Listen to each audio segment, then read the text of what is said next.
Now it's time for Inspirational Women, and my guest, Ashra Bennett, a certified executive transformational coach and mentor. Ashra is a modern-day visionary who has helped hundreds of thousands of people change their lives by separating themselves from the past to stop being defined by it.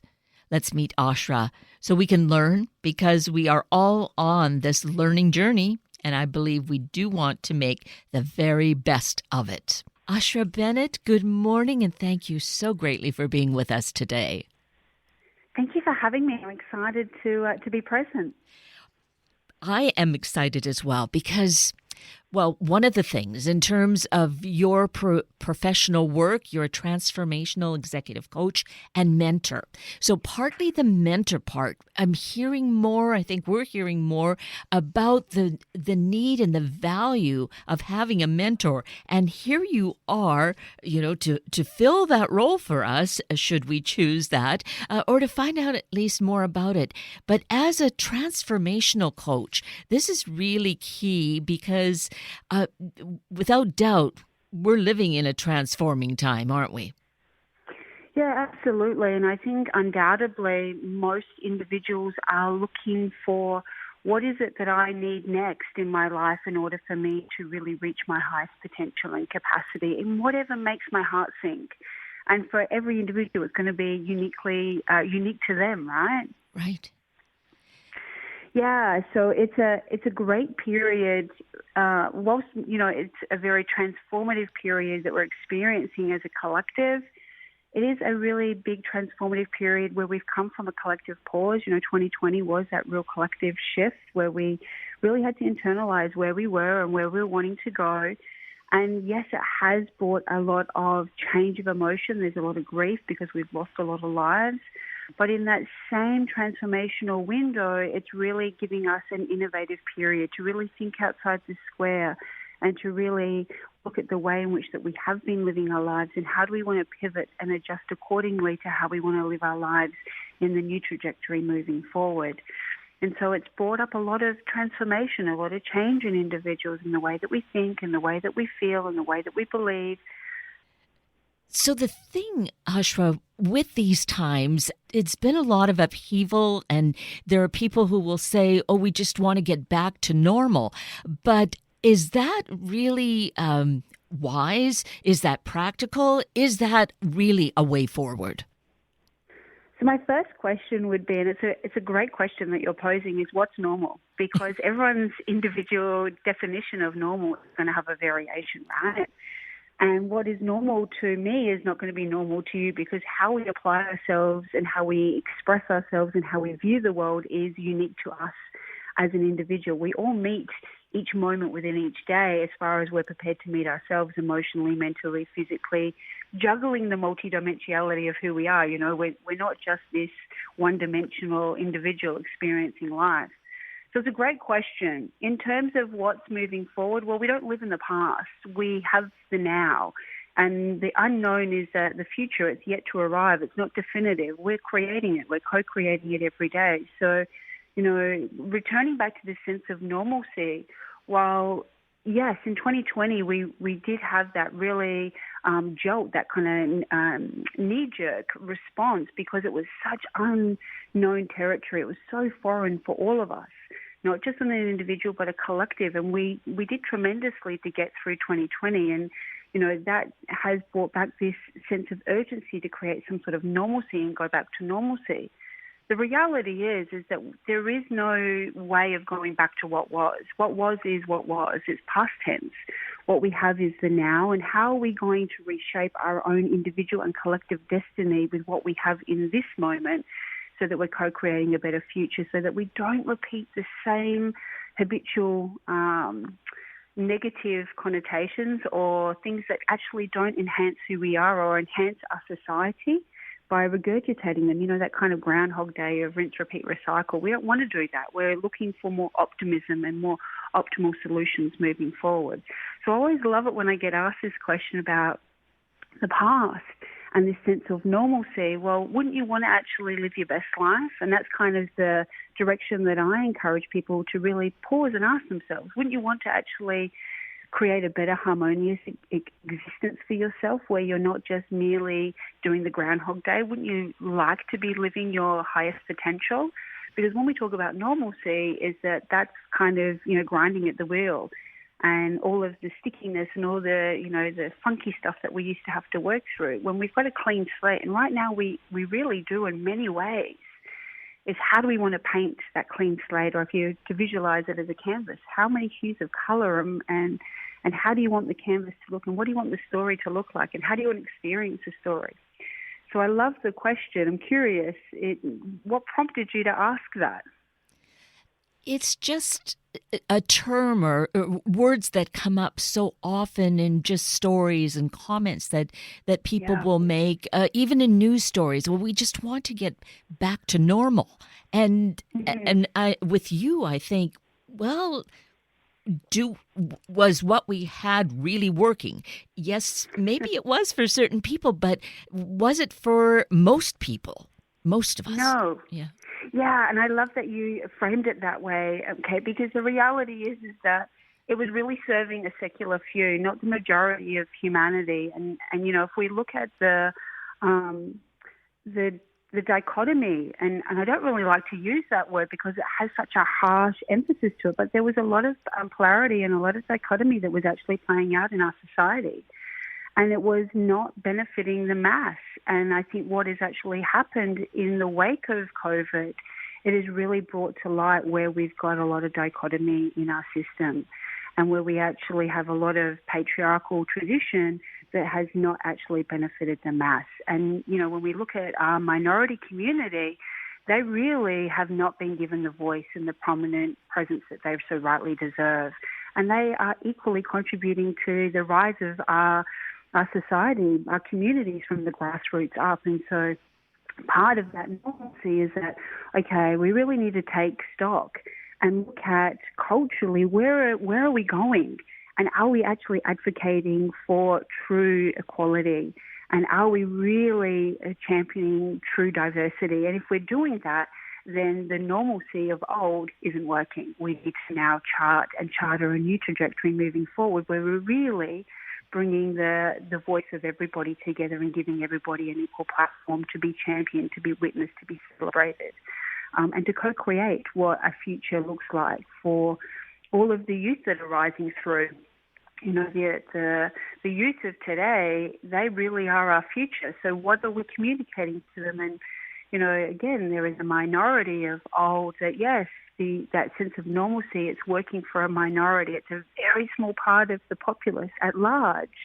If we look at, stats today, it's not working for the whole. So we're adapting, and it's going to be a bit of a journey to adapt to creating a new sense of normalcy, not the old sense of normalcy, if that makes sense, Kate.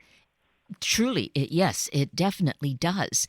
And I feel as we go through this, as you've explained it, Ashra, that moving forward, this might look messy, or it might feel uncomfortable, because moving to this different space it's not a road that's already been built. Essentially, we are, as you said, co-creating it.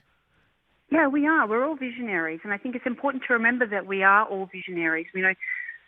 When we talk about being a visionary, it's something that's kind of like a dream state, in that we're doing things, a bit Einstein-like, behind closed doors and creating innovative products for people that we haven't yet brought to market. It's not like that. If we think about us as everyday parents, as everyday community leaders, as business owners, as workers, as individuals that are doing our part in our community, it's not about scale. We're all visionaries. We're all co-creating. And the interesting thing is that we never pause. We're not taught traditionally, habitually, to understand that change. We kind of glorify change as being this glorious exchange. Change is where we get to that kind of pivotal point, that junction in the road, where we actually become a new version of ourselves. And we are constantly evolving, but we're not taught that we are constantly evolving. We evolve from childhood into teenage years, and the way in which that we view and we connect to the world organically morphs. And the same as when we step into being a young adult, and then we take on responsibilities, and then we move throughout our lives. Transformation and change is no different. So the future, that uncharted territory, every time we're presented with a new option that is completely new to us, it's uncharted territory. We don't have a roadmap and go, I take the 405 and go straight ahead, and that's going to get me to my destination. We've got unlimited possibilities.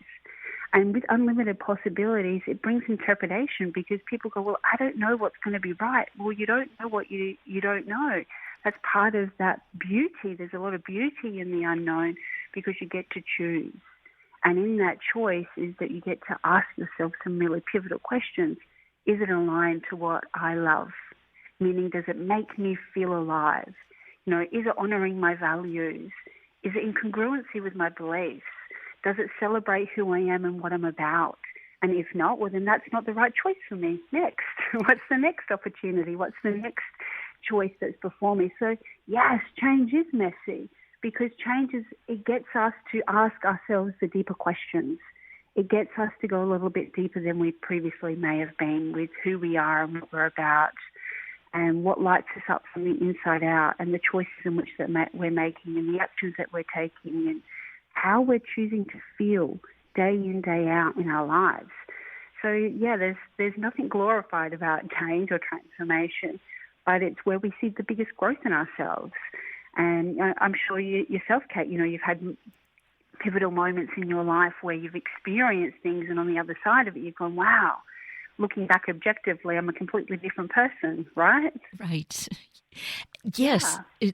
and that's the thing that is so powerful. Sometimes these life experiences really help us to move forward, but not necessarily. Sometimes we still can get stuck and have fear. Fear seems to be that thing that can hold us back and causes us to not have that faith or that trust, or it squashes that the dreams and the love. So how do we encourage each other and ourselves to move through that?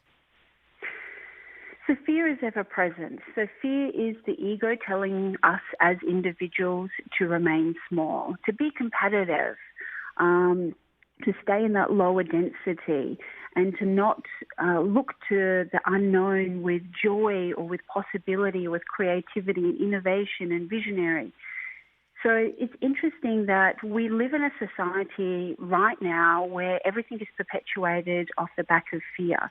One of the things that I observed through 2020 was the heightened in the perpetuation of fear. To buy through the power of fear, that we sell through the power of fear, that we connect through the power of fear. We're told to connect to our bodies through the power of fear.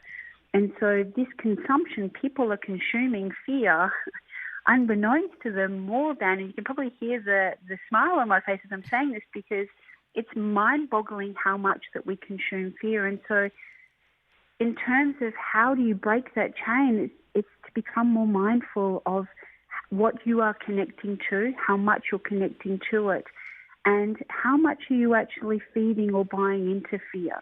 I'll give an example.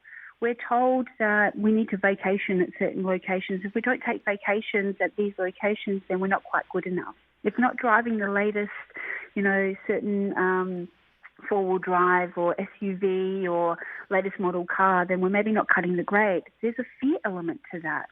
If we're not wearing the latest designer trends, if we're not actually creating the latest Instagram phase or TikTok phase, if we're not blowing up on social media, then we're not good enough. They're all perpetuations of fear, and they erode at an individual's self-worth, self-love, self-capacity, self-care. So fear is a really interesting energy, but I want to just share that it's on the equal measure of what the vibration of love is. Fear only ever has power in our life if we ascertain it. If we give it more power, it will feed on more power. It has the same energy exchange as what love does. when we amplify love, how much do we feel more love? We do. It's an organic exchange, right? Fear is precisely the same. So fear is one of these interesting exchanges that if we live in a society that is perpetuated with fear, we now need to be a little bit smarter in how we choose to interact with fear. So what does that look like? Well, it means that we need to be really self-parenting ourselves in the relationships that we have and the conversations that we have. And, if it's constantly negative and toxic and it makes us feel yuck, then we need to make that decision. Do we want to continue to subscribe to that, or with those individuals, do we need to create a little bit of distance? And even sometimes that means family. And really taking check to how much that we're tuning into the media. If watching the news every night is creating a level of anxiety in ourselves, well, then maybe you don't actually watch the news every night and unplug from social media. Right now more than ever, self-worth, self-love, self-care, self-validation is pivotal. It's so important that we are really self-caring to ensure that fear is not the driving force. Because if we look at tradition and the ways of old, fear has been the driving force in how we've created a society. And right now, if we really want to make a change in the trajectory moving forward, we can't have the same relationship to fear. We need to drive with the power of love, because, again, fear is only powerful if we denounce ourselves and we make that the driving force, that we're kind of at the whim of fear, or we're at the whim of not having any choice. We always have choice every single day in how we want to show up for ourselves and how we want to show up for the world at large. So fear, is one of those things that can be deeply entrenched into trauma and wounding for an individual. And I don't think it's really a clean-cut answer. Everyone's response to fear is going to be slightly different depending on how they experience and how they are currently experiencing the world. I think there's too much of a connotation of saying, well, be just mindful. Well, if you don't know how to be just mindful, it can be a little hard to switch off. But being more observant of your environment, being really observant of who you're interconnecting with and what kind of conversations that you're talking about. A really good example of that would be COVID, right? It's become a very fearful exchange that people are very fear-driven to go outside and to connect with one another. And so that's created a fear of being connected to the body, and then fear of what's actually going to happen in the unknown. And that overarching fear energy is actually drowning out people's autonomy for empowerment and self, to choose wisely for themselves, to listen with confidence, to not fear fellow humans, humanity, to actually, take precautionary measures and follow guidance and advice, but also entrust that other humans are going to do the same. So it's just a shift in conscious awareness, and it takes time. It's a commitment to self. It's like a self-devotion. When you make that commitment, you want to exercise, then it's just repetition. It's commitment, showing up every single day and just learning to change that love language with self so that fear is not such a driving force. And so then what we input into ourselves, and in terms of media and in whatever form it is, to be selective about what that is, because we have multiple choices that way. And as you were saying, to choose where we spend our time. So if we've been getting that negative input, cutting it off, and then looking for the positive or the more uplifting kinds of things to add to our life. Yeah, absolutely. I mean, it's by all means, I think media has a very strong presence in our lives and has a lot of great positive attributes, but it's about making sure that it's filling your cup up. As someone that, myself, I have a very large social media presence, but I also make sure that I'm not on it all the time, because there's got to be a balance, a habitual balance around how I'm investing in my own energy as well. So, what I would say to the listeners is making sure that, your whatever you're choosing to partake time and energy in is filling your cup up, meaning that it's nourishing for you. And the moment that it's not nourishing for you, then you need to look at the relationship that you're having with it. We live in a very AI-driven society, and there's nothing wrong with having AI influence in our life as long as that we're keeping it in check. Like anything, what we feed ourselves feeds us. It's no different to the food that we put in our body. If we want optimal return on investment, then we need to make sure that whatever we're subscribing to, whatever we're committed to, whatever we're investing our time and energy in is actually giving us a return on investment. And if it's not, then not feeling guilty and saying, you know what, that's actually not good for me.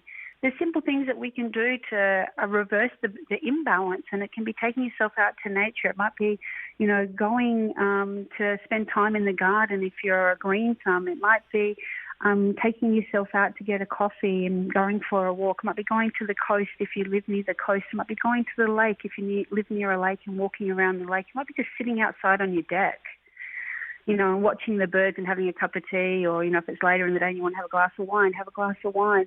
There are other ways in which that you can power down and experience life without being plugged into AI and to other people's projections of opinions. And I think that's the other important thing when we talk about transformation, is that someone's opinion is an opinion. It's not a definitive. Only we as individuals determine whether that's an absolute truth for us or not, if it's in alignment with our own beliefs and values, our own moral compass. Otherwise, it's just a projected opinion. And so when we look at managing fear and when we look at how we're spending our time, the scaling of it and coming back into self is doing things that bring you joy. If you're an artist, spend some time creating your art. If you love music, listen to music. Finding that balance that works for you so you can come back into harmony within self rather than feeling that state of anxiousness. That is very palpable. It's very real. Fear is very real. It's a very real energy that's there. But how it influences and controls our life, well, we're in control of that absolutely every day. So on the point of the media and social platforms, I did view some of your Facebook posts, and I have to say that, looking at that, listening to even just one every so often is uplifting, can give us that boost and that energy to build within ourselves that, I think, self-care and and nourish the self-awareness. Yeah, absolutely. There are lots of really positive, affirming community groups and individuals that are sharing really uplifting, positive, transformative, heart emergence content. And again, it's not that there's a right or a wrong in this. And definitely, I don't want it to be that I'm anti media at all. I'm really blessed and thankful for the media exposure that I've had throughout my own career. I think it's just, if we come back to the singular, to the individual, personally, I write uplifting and expansive, thought-provoking, heart emergence content. But not everybody out there does that. And that doesn't mean that one's superior and one's inferior. It's about what speaks to that individual that I'm speaking to. Those people that follow me and connect to my content isn't going to speak to everybody. It's not going to be the right medicine for everybody. So what I really want for the listeners to take away is to make sure that whatever you're reading, whatever you're watching, whatever you're listening, your body is still digesting that. Your emotional, mental intelligence is still digesting that information. Just make sure whatever it is that you're feeding yourself, that it's honoring who you are, that it's making you feel good about who you are. If you're busy watching things or reading things that make you feel less as a woman, less about your weight, less about how you look, how you should be received in the world, then unplug from that. That's not healthy. Mm-hmm. The same can be said for men. If you're busy watching something, reading something, connecting to something that makes you feel less as a man, then don't put yourself through that pain and trauma. Unplug yourself from that.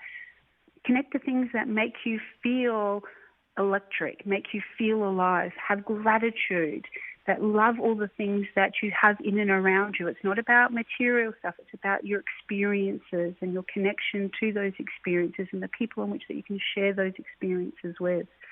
And I think that when you can find the positive in that, there is a lot of great information to access. filter it. We vet things when we're creating a new friendship. We vet to see whether they're going to be the right person for us. Treat media the same. Is this going to be the right relationship for me? Am I going to get something really good out of this? And if you kind of teeter on them, I don't know, well, then, maybe you got to park it and keep searching. Don't be afraid to search for things that elevate you, And I think the other thing that's important in this is that not to feel guilt for being happy or to actually feel good about yourself. We live in a dynamic time right now that there is a lot of sorrow and a lot of grief and a lot of fear around what COVID has brought into our collective. And so there are some individuals that don't want to share their joy and their happiness because they feel that they actually shouldn't. And it's important that if we're going to actually create more autonomy and celebrate what's good in the world and what's good in our communities and good in our homes, is that we should be speaking up about the good. Because if we only drown out all that's wrong, then that's all that people can see. And from all of this important and such valuable input, the word choice really comes right forefront in my mind, that to remember that we have that power. It's our decision. We choose what it is that is going to help us. Yeah, absolutely. I think you could probably think of times in your life where you have felt you don't have choice, and that's a normal response where we go, I don't really have a choice in this situation right now. We always do. We have a choice on whether it's the right fit for us, whether we feel aligned to it, whether we want to, we don't want to. More often than not, and it's more a learned behavior that we model or we observe from other people throughout our life that have felt that they have not had choice and done things that they have not ideally wanted to do, or that's honouring who they are. And so we convince ourselves that that's the same, or we don't actually have a choice. But every single day that we wake up, we have a choice how we want to feel. We have a choice how we want to interact with the world. If we want to interact with the world, if today's the day that I actually feel like I just need to have a little bit of self-care and have a bit of a mental health day where I'm actually not connecting and giving myself out to the world. I'm just giving myself to me. And I'm really just honouring that exchange. But choice, absolutely. The way that we spend our money, who we spend our money with, who we choose to hang out with, who we choose to communicate with, who we choose to love, we always have choice. And, it's that we are the destiny riders of our future. Our destiny, we're in control of that, and how and what we want to do every single day, and how we want to experience and feel about that every single day. And it's important to remember that even through our adversities, even through the really funky times where we feel our most stretched and we feel our most pressured and kind of feel like, we don't know what's next, we still have choice. We have choice in that even if there is externalities that are influencing what's happening for us, we still have choice in how we want to emotionally respond to that and how we want to digest it and how we want to feel about it. We're always in a position of choice. Absolutely, unwaveringly, Kate. You are just truly such an inspiration, Ashra, that you give us such good ideas and I trust, for me, I can feel it, the encouragement and the motivation to just search. So I offer to our listeners, if you want to learn more about Ashra Bennett and how she can help you to transform, please visit ashraglobal.org. And there's a wealth of information there and lots of ways to connect with you and learn more, right, Ashra? Yeah, absolutely. And please reach out if I can help you in any capacity in your life, whether it be professionally or personally, interpersonally. There is a wealth of free information available, but absolutely I do offer a wide spectrum of services to help support people, whatever part of their journey that they're on in their life right now.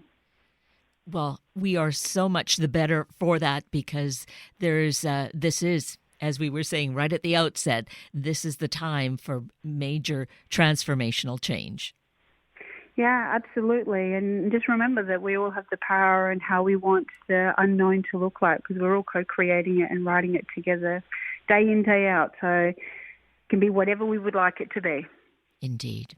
Well, again, my gratitude to you for doing what you do, but of course that is your gift and your living example of what you are teaching us and encouraging us to be, right?